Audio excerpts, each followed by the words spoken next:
Қайырлы күн, қалдарыңыз қалай? Мясной пирогтың рецептін ұсынамын. Видеоны соңына шейін қарап, комментарий жазып, каналыма тіркеле кетіңіздер. Мясной пирогты қалай морозилькада сақтап қоюға болады, сол туралы түсіндірем. Нәрсеменде бір пияз, үлкен картошка, бір штук. Картошканы ұсақтап турап алдым. 500 грамм фарш менде. Осы блендерда езіп аламыз осындай. Осы фарштың үстіне осыны қосамыз, соғып тураймыз осылай.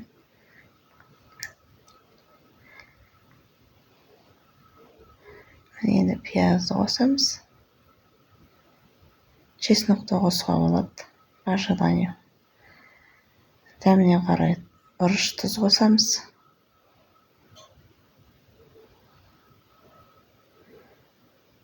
Мен бірінші начинкасын дайындап алдым. Сосын қамырын дайындадым.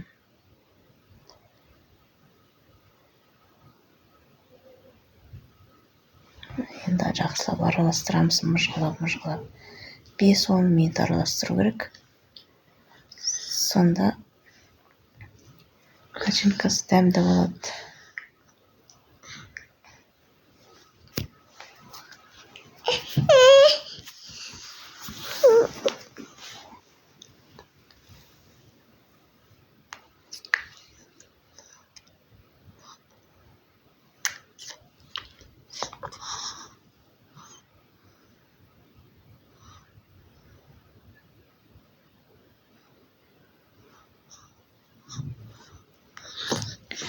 Ал енді қамыры 500 граммын бір чайный ложка тұз,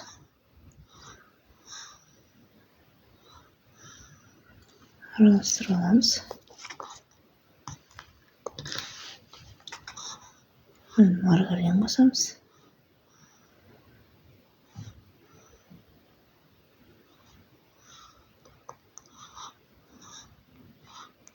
Осы песочный істеп аламыз.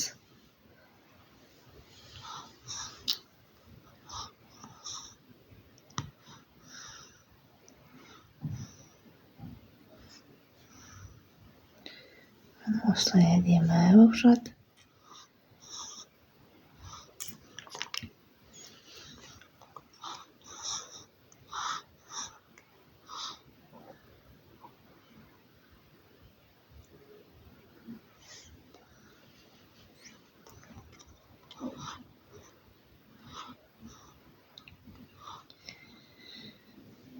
Енді 2 жұмыртқа,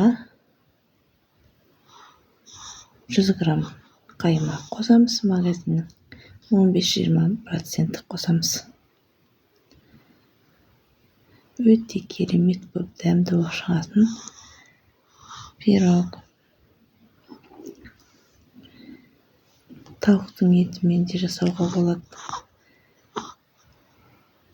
Фаршы тартылған етпен, фаршпен де жасауға болады. Содан үйғырсқи самсаға келетін тесто бұл. Мен алдында тауықтың етімен пісіріп көрсеткен. Осы ютубтан енді қатыру жолын көрсетем. Осылай жақсылап видео аламыз.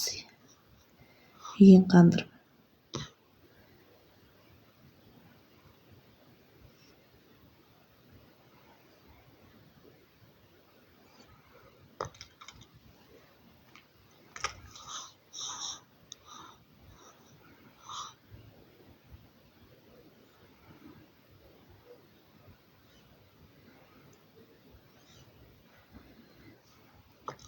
Жүз 70-180 градустан 35-40 минут пісіреміз. Осылай нанымды аздап қосамыз, көп қосып керегі жоқ.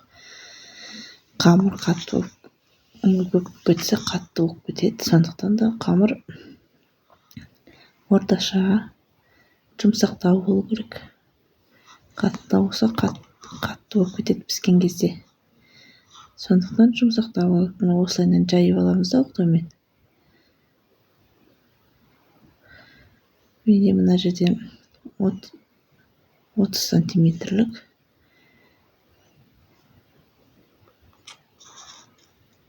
Осылайша оқтаумен алып аламыз шеттен.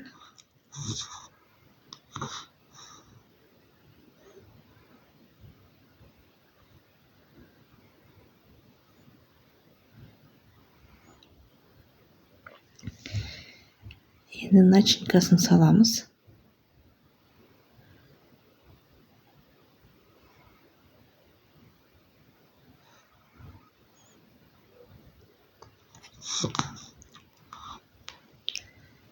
Бетін соғамыз. Мына осы начинканы саламыз. Кішкенесін ала тұрайын.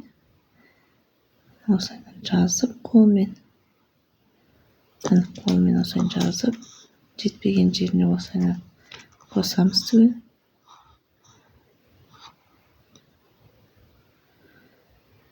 Әдемі сочный болып шығатын пирог.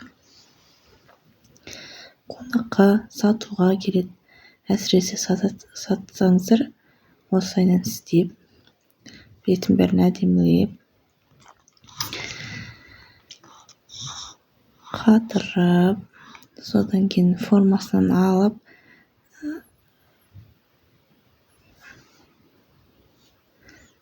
сатсаңыздар болады.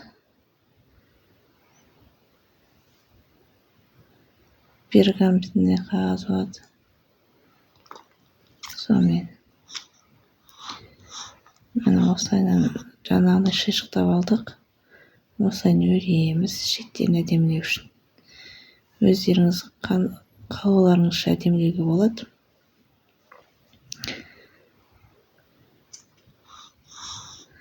Андай пищевой пленкаға орайсыздар, қатырғаннан кейін формамен қатырасыздар, бірінші морозилкаға қойып, тоңазытқышқа. Сосын кейін қатқаннан кейін формасынан аламыз. Содан кейін жаңағы пищевой пленкада орайсыздар жақсылап, жалпақ пищевой пленкада. Сіздің дүкендерге немесе заказға алуға болады. Өздеріңіз үшін істеп те сақтап қоюға болады. Формасы да пісіруге болады, қалауларыңызша. Немесе формамен пісіре беруге болады, қайтадан формасына салып. Мына осылайынан шеттерін әдеміледік. Мен жаңа жылға дайындап жатырмын. 10 күн, 15 күнге шейін тұра береді. Енді пищевой пленкамен осылайынан бір шетін басып айналдырып етемін. Менікі жіңішкелеу болды. Бұдан жалпақтау болса өте керемет болады. Мен қазір екінші жағынан да осылайынан орайым.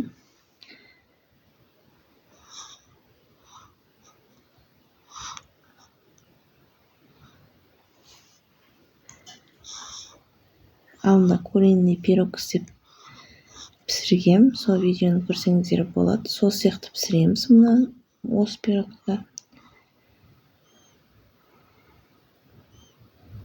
Өте керемет болып шығады. Начинкасына приправалар қосуға болады. Өздеріңіздің қалауларыңызша қоспадым. Приправа үйдегілерге ұнамайды. Егер ұнаса, өздеріңізге қосуларыңызға болады аздап.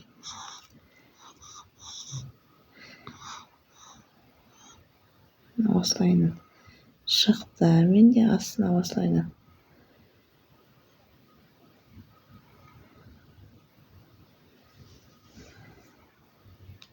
Өте керемет болып шықты. Видеоны соңына шейін қарап көргендеріңізге рахмет. Каналыма тіркелуді ұмытпаңыздар. Көп рахмет. Келесі видео түсірілгенше қош сау болыңыздар.